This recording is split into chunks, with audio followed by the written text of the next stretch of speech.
The United States has now shot down a fourth unidentified flying object, the third in 3 days, with no clarity at the moment on what exactly had been downed. Interestingly, the top US general in charge of defending North American airspace said that he hasn't ruled out anything when asked a specific question by a journalist on whether these objects could be of extraterrestrial origin. We've got a super panel coming up in just the next few minutes, but first, this report on what is emerging as a huge aviation mystery. The already unreal story of US forces shooting down unidentified flying objects became even more bizarre with the United States announcing that it's downed yet another object yesterday, the third in 3 days. Now, this has been described in the latest incident as an octagonal-shaped object flying over Lake Huron on the US-Canada border when it was shot down by a US Air Force F-16. For now, the top US general handling this isn't ruling out anything about its origin. This is for General Van Herk. Because you still haven't been able to tell us what these things are that we are shooting out of the sky, that raises the question, have you ruled out aliens or extraterrestrials, and if so, why? Because that is what everyone is asking us right now. And thanks for the question, Helene. I'll let the intel community and the counterintelligence community figure that out. I haven't ruled out anything at this point. We continue to assess every threat. There have been 4 shoot-downs this month at these locations. Only one of the 4 flying objects have been identified. On the 4th of February, a Chinese drone was shot down off South Carolina. On Friday the 10th, a second object described as a car-shaped object was shot down over North Alaska. On Saturday, a third object was shot down by a fighter jet over the Yukon Territory in Canada. And now this latest incident over Lake Huron on the 12th of February.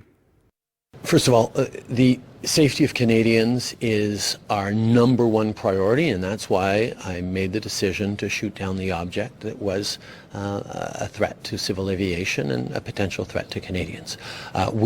There's still much to know about it. That's why the analysis of this object is going to be very important. But you can know that this is something that NORAD and Canada and the United States are taking extremely seriously, and we will continue to keep people informed as we know more. So is this all a part of a larger Chinese espionage program using extremely advanced drones and balloons? It could be, but no one seems to know for sure. Beyond the February 4th shoot-down, the only one of 4 incidents where video is available. The white contrail you see in this amateur video of the 4th of February is the US F-22 fighter racing towards the Chinese balloon. Moments later, a second contrail is visible. That's a Sidewinder missile which then brings down the balloon. What is worrying for India is that a balloon that looked very similar to the one you just saw being shot down was visible over Port Blair in January last year. Local Andaman and Nicobar Island Facebook news groups showed this image. Now compare it with an image of the balloon shot down by the United States on the 4th of February. They appear very similar. What is known is that China operates the world's largest fleet of drones. There are literally dozens of types of drones, balloons and airships that it deploys, ranging from small drones the size of the palm of your hand to even this ultra-high altitude drones like the one you see here, designed to fly at very high altitudes near space and powered by solar energy. These can loiter for weeks over an area, providing persistent cover of an area that China wants to look at very closely. But for now, there is no clarity, none, on what the second, third and fourth objects to be shot down actually were. Were these spy drones, or is there a larger mystery here on extraterrestrial involvement? Sounds unreal to even be saying it. But China now, for its part, says the US has been violating its airspace on 10 occasions with its own balloons. So a real mystery over there. What is this all about? Should people genuinely be frightened? I'm joined by Samir Joshi, the CEO of New Space Research and Technologies. He's very much India's drone man, sort of working on a variety of different drones for the Indian Armed Forces. Nick Pope, one of the world's leading experts on UFOs, and Anthony A. Schaefer, president of Project Sentinel at the London Centre for Policy Research. Thank you all very much for being with us. Nick Pope, let me come to you first. Is this extraterrestrial or is this something else? This is probably not extraterrestrial. I think the debate about aliens is very interesting. It's great fun, and a lot of scientists are taking it quite seriously now. NASA is doing a study, for example, and the US intelligence community as well. However, given that the first of these objects turned out to be a Chinese surveillance device, I think the smart bet is that the other ones will turn out to be espionage related too, balloons and drones. Does that mean all UFOs can be explained in that way? No, but I think these ones will turn out to be China. Mr. Schaefer, the fact that no video has been released officially, I mean, there was a shoot-down video that was shot by somebody's smartphone, but the other three incidents, the US Air Force hasn't released video at all. Isn't that curious? Right. It is. And by the way, I'm happy to be on with Nick Pope. I'm a big fan of his. Thank you for that clarifying statement. And I agree with him. This is not UFOs. And the fact is that the U.S. Navy has, in particular, captured some very provocative videos of aircraft doing things that cannot be done by current technology. So I agree with that assessment. With that said, yeah, it's very peculiar that we have not seen any what we would call gun camera footage coming out of these things. We saw what happened over North Carolina. As a matter of fact, it happened just about 150 miles from my home here in North Carolina. But normally you would see the Department of Defense being able to release very quickly detailed information, especially pictures of what happened. The way they described it, the lack of clarity is very peculiar. But again, let me be very clear. Everybody I've spoken to include my own intelligence team, this is not extraterritorial. This is very likely the Chinese using some level of advanced to them technology relating to drones or small aperture remotely piloted vehicles. Samir Joshi, the question therefore is about propulsion. How did the Chinese actually propel one of these drones, assuming it is Chinese, over North American airspace? Is that the key issue that needs to be looked at? Vishnu, propulsion is something which is, is a subject for debate. But largely over the years, two gases like hydrogen, helium, they are lighter than air gases, which have been used by all agencies across the world to kind of, make lighter than air objects, and balloons being one. There is also propane gas, which is used, but then it burns out. It's more to get the initial trajectory reaching to those initial ultra high altitudes. So once you reach there, all you need to ensure is that the density of the gas which you have is lesser than the density of the air at that altitude. That's why, at some level, these drones, these balloons, when they reach up to that level, their density, what they have, becomes equal to the air density outside, and they cannot climb up. But largely, we have seen close to about 60,000 to about 70,000 feet. That is about 20 kilometers to 22 kilometers, 23 kilometers is about where these trajectories, they kind of stabilize at the apogee of the balloons. Now, this, interestingly, is a gas which is got a temperature which is, not something which thermal equipment is kind of, tuned to pick up. And that's what makes it very interesting. So while you are lighter than air, you can float around. So, and if you encapsulate it into a balloon, and make sure that the gas doesn't leak out, in that way you can fly for a very, very long time. And that's what it takes, months for a balloon like this, provided it was launched from China, to reach, the trajectory what was planned over the United States. Nick Pope, would you accept what Samir is saying, that, there are ways of evading radar. It doesn't necessarily have to be conventional stealth technology. If you are able to mask infrared emissions, for starters, if radars aren't really looking for a particular type of object, then it's quite possible that these have been around for a while.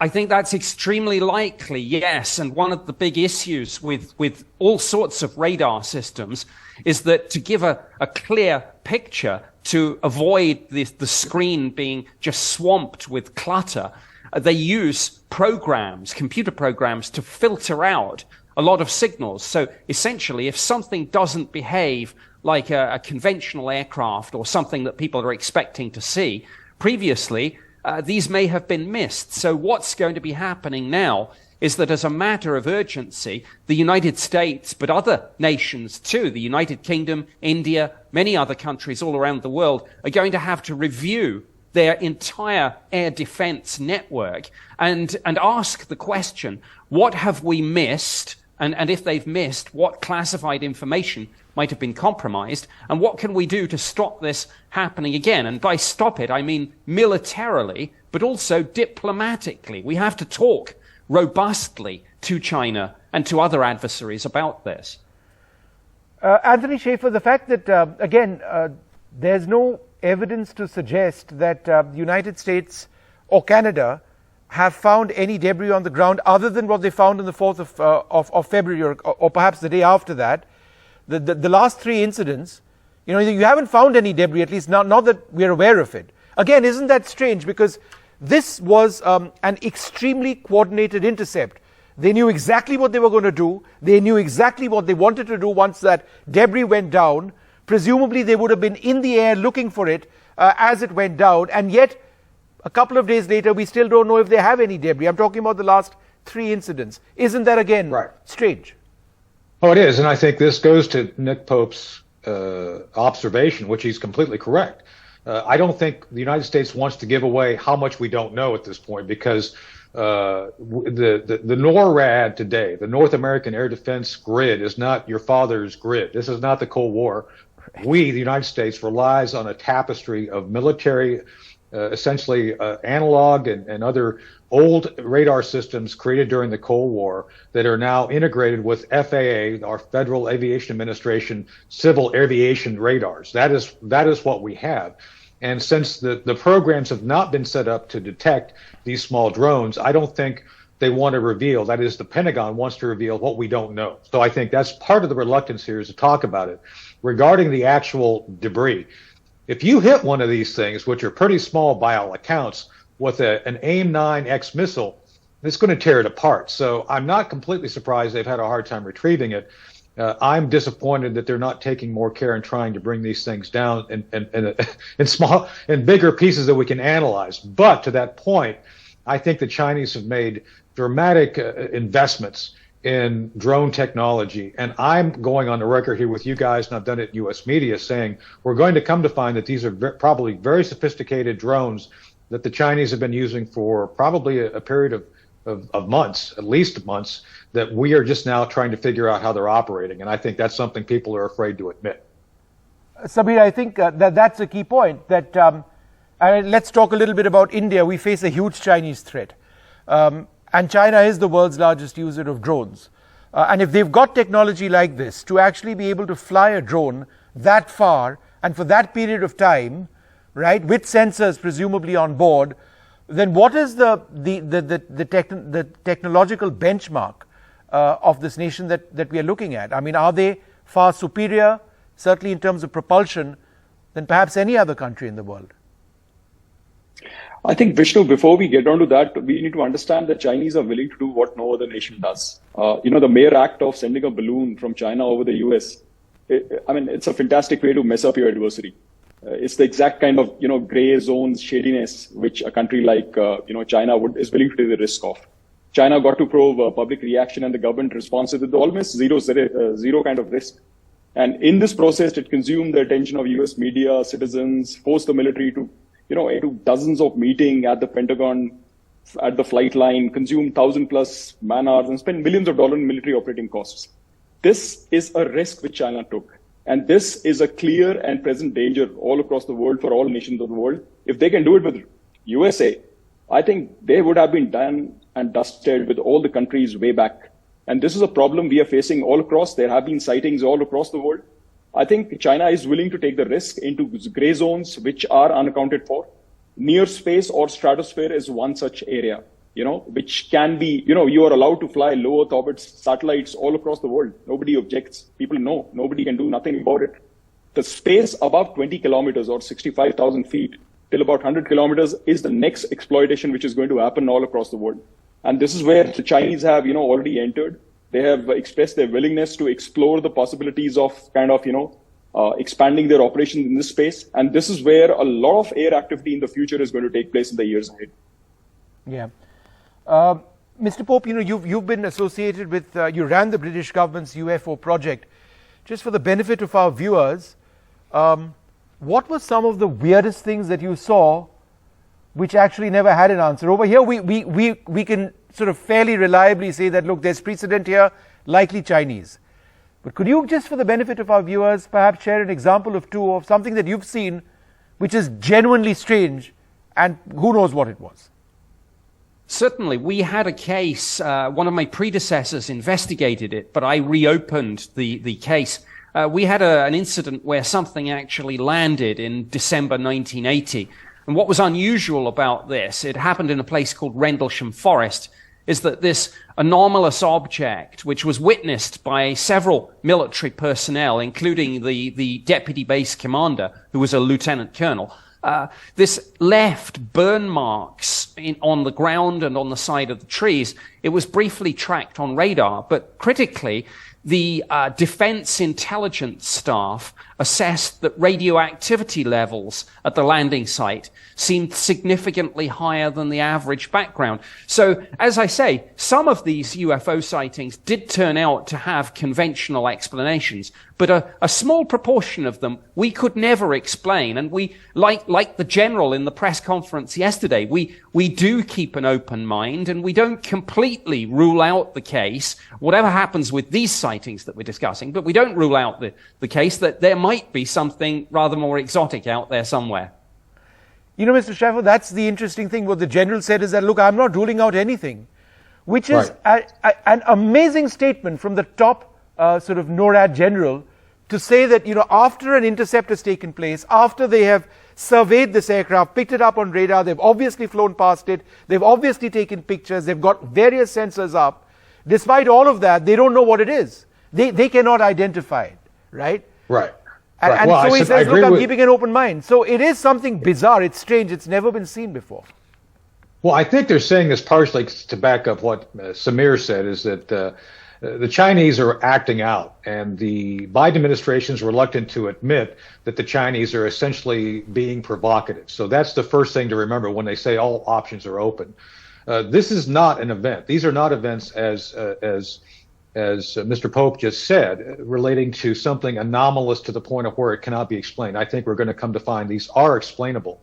But what's happening right now, and I've talked to people at the Pentagon and as well as in U.S. mainstream media, the Biden White House is trying to control the narrative. That is to say, they don't want to actually provide information that'll be helpful in resolving it, because the resolution, if you answer that question that the Chinese are the ones provoking this, that's not something they want to talk about. So when a general says that he's open to all this, yes, look, I agree with Nick. There are events which I've personally seen, and I've seen the gun camera footage that cannot be explained of real UFOs, potentially of extraterrestrial origin. This is not that. I think this is Biden administration is trying to distract from the fact that the Chinese are very likely behind all of this. I don't think they can manage to do that for too much longer. The journalists working on the story through the day, through the night, that's going to come out. There's no way. I really don't think that they can hide whatever it is that they're hiding for the moment. And let's use that word because they are. But it is fascinating. And let's see where this eventually takes us. It's been wonderful speaking to all of you. Thank you very much indeed.